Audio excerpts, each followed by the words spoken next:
কলিজার যুবক, কয়দিন আর যৌবনের বাহাদুরি করবারে বাবা? তোমার পায়ে হাত রেখে বলে গেলাম, আমার আল্লাহ তোমার উপরে কিছু চাপাইয়া দেয় নাই যেটা তুমি পারবা না। তুমি স্কুলে পড়ো, কলেজে পড়ো, চাকরি করো, ব্যবসা করো, বাধা নাই। আল্লাহ তোমাকে চাকরি করতে নিষেধ করে নাই, ইসলাম নিষেধ করে নাই, ব্যবসায় নিষেধ করে নাই। ইসলাম তোমাকে ইঞ্জিনিয়ার পড়ো নিষেধ করে নাই, ডাক্তারি পড়ো নিষেধ করে নাই। তবে বান্দা 5 বেলার নামাজ ঠিক মতো পড়ো, নবীর তরিকা মানিয়া চলো, মা বাবার দোয়া নাও, ওলামায়ে কেরামের পরামর্শ নাও। কারণ আজকে তুমি যতই বাহাদুরি করো, এই জমিনে আল্লাহর বিরুদ্ধে গিয়া বাহাদুরি করিয়া নমরুদ টিকতে পারে নাই, ফেরাউন পারলো না, সাদ্দাত পারলো না, কারুন পারলো না। ও যুবক, তোমার মতো কত যুবক এখনো তাকায় দেখো, স্কুল কলেজে পড়িয়াও 1 বেলার নামাজ বাদ দেয় না। আজকে আমি বক্তা হইয়া বাহাদুরি করার কোনো সুযোগ নাই, কারণ যেদিন মরণটা এসে যাবে, তোমাকেও যেমন সাদা 3টা কাফন দিবে, আমাকেও 3টা কাফন দিবে। আমার গায়ের গেঞ্জি জামাগুলো বেলেট দিয়া কেটে কেটে আমার আপনজনেরা রেখে দিবে।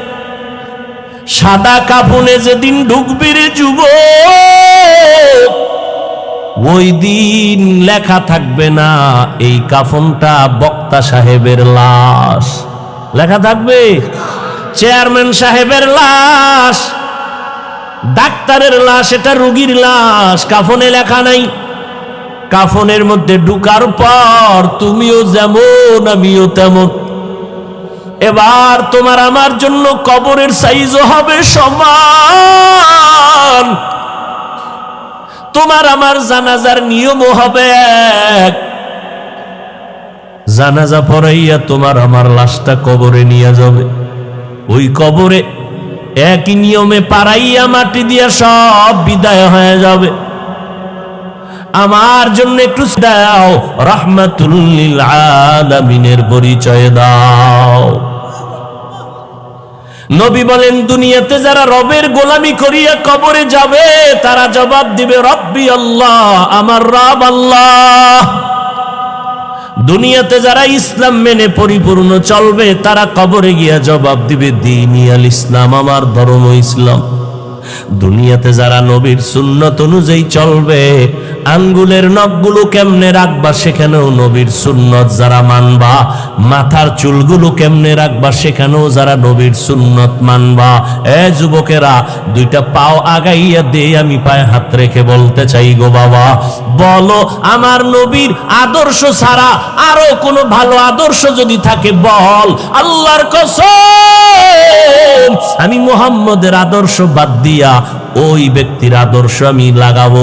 যদি মুহাম্মদের টুপির থেকে ভালো কোনো আদর্শ থাকে বল, আমি সেটাই লাগাবো। কিন্তু খোদার কসম, চ্যালেঞ্জ করে দেওয়া হলো, এই জমিনে কেউ গ্রহণ করে নাই। মুহাম্মদের আদর্শের মতো জমিনে কোনো আদর্শ নাই, সব আদর্শগুলো নাপাক। আমার মদিনার নবীর আদর্শই হলো পাক। হাজার হাজার বছর পরে গিয়া কত বেঈমানেরা বিধর্মীর ঘরে জন্ম নিয়া আমার নবীর আদর্শর কালেমা পড়িয়া মুসলমান হয়ে গেল। আল্লাহর কোরআন সত্য, নবীর আদর্শ সত্য। ও যুবকেরা, আমার নবীর রেখে যাওয়া এই আদর্শের আমল হিন্দুরা করবেনি, জোরে বলো। খ্রিস্টানেরা করবেনি, ইহুদিরা করবেনি, বৌদ্ধ ধর্মের লোকেরা করবেনি। আল্লাহর মোহাব্বতে বলো, নবীর রেখে যাওয়া আদর্শ সুন্নত মানবে কারা? মুসলমান তুমি কি মুসলমান না? যদি বলো হ্যাঁ, তাহলে তোমার দাড়িটা লম্বা করতে সমস্যা কেন? তুমি আমাকে উল্টা যুক্তি দাও হাফিজ ভাই, দাড়ি না রাখলে অসুবিধা কি? টুপি না পরলে অসুবিধা কি? নামাজ ঠিক মতো না পড়লে অসুবিধা কি? আমি যদি বলি বাবা, নবীর মোহাব্বতি যদি দাবি করো, দাড়িটা লম্বা করতে অসুবিধা কি? টুপি পরতে তোমার অসুবিধা কি? নামাজ পড়তে তোমার অসুবিধা কি? তোমার মতো দাড়িওয়ালা নামাজি, স্কুল কলেজের টিচার, শিক্ষক, ছাত্র, মিথ্যা বলবা না, বলো সত্য আছে না নাই? তাহলে তুমি কেন পারবা না? তোমার মতো যুবক র্যাব, আর্মি, পুলিশ, বিডিআরের চাকরি করে দাড়িওয়ালা 5 বেলার নামাজি অভাব নাই। তোমার আকলটাকে জিজ্ঞাসা করো, তুমি কেন পারবা না? তোমার মতো বান্দা নদীর মধ্যে মাছ ধরে, নামাজ পড়ে, দাড়ি রেখে, অভাব নাই, তুমি কেন পারো না? তোমার মতো বান্দা ময়দানে কৃষি কাজ করে, গামছা বিছাইয়া সময় মতো নামাজ পড়ে, নামাজ ছাড়ে না, বলো বাবা তুমি কেন পারবা না? তোমার মতো কত বান্দা দেখো চাকরি করে, ব্যবসা করে, ওসি, ডিসি, এসপি, আইজি, উকিল, ব্যারিস্টার, না বান্দা ব্যবসায়ী, চাকরিজীবী, অনেক বান্দা আছে 5 বেলার নামাজ পড়ে, অভাব নাই। আমগো মতো হুজুর না, জীবনেও তারা মাদ্রাসায় পড়ে নাই, জেনারেল লাইনে থাইকা এখন দেখলে মনে হয় যেন মসজিদের খতিব, 5 বেলার নামাজ পড়ে, সুন্নত অনুযায়ী চলে। সুপ্রিম কোর্টে যা বেটা, সুপ্রিম কোর্টে গিয়া দেখো বিচারপতি 5 ওয়াক্ত নামাজি, টুপি লাগানো, জামা লাগানো, চেয়ারে বৈশা হাজারো শত মানুষের মামলার সমাধান করে। আল্লাহ তো দুনিয়াতে সামনে দেখায় দিল। ও বাবা, আজকে তুমি কি মনে করছো আলেমদের কথা মিথ্যা? কবরের আযাব হবে এই কথা কি মিথ্যা? চরমনের জমিনে ঘুমন্ত সৈয়দ ইসহাক রহমাতুল্লাহ আলাইহি বলতেন, বাবারা যদি মনে করো গুনাহগারেরা কবরে গেলে কোনো আযাব হবে না, তুমিও বেঁচে গেলা, আমিও বেঁচে গেলাম, কিন্তু গিয়া যদি দেখো গুনাহগারের কবরে জাহান্নামের আগুন, বলো তখন তোমার উপায় কি হবে, আমার উপায় কি হবে? আর কবরের আযাব সত্য, এর বিষয়ে তো দলিলের কোনো অভাব নাই। আল্লাহ তো নগদ নগদ কিছু নমুনাও দেখায় দেয়। এই সোনার বাংলাদেশে কত কবরে লাশ 30 বছর পরে তাজা পাওয়া গেল, সাদা কাফনে কোনো দাগ লাগে নাই। আবার কত কবরে আগুন দেখা গেল, যত কবরে আযাব দেখা গেল সব হলো বেনামাজির লাশ। আর যত কবরের লাশ তাজা পাওয়া গেল সব হলো নামাজিদের লাশ। ও আল্লাহর বান্দারা, হেদায়াতের মালিক আমার আল্লাহ। ও পর্দার আড়ালের আম্মা জানেরা, আসেনি মা? এরে আম্মা জানেরা, আপনাদের জীবন কত ভালো। আমার আল্লাহ, আমার নবী, আমার ইসলাম এই পরিমাণ সম্মান আপনাদের দান করেছেন। মা, আপনারা নবীদের মা, সাহাবায়ে কেরামের মা, আউলিয়ায়ে কেরামের মা, হাফেজে কোরআনের মা।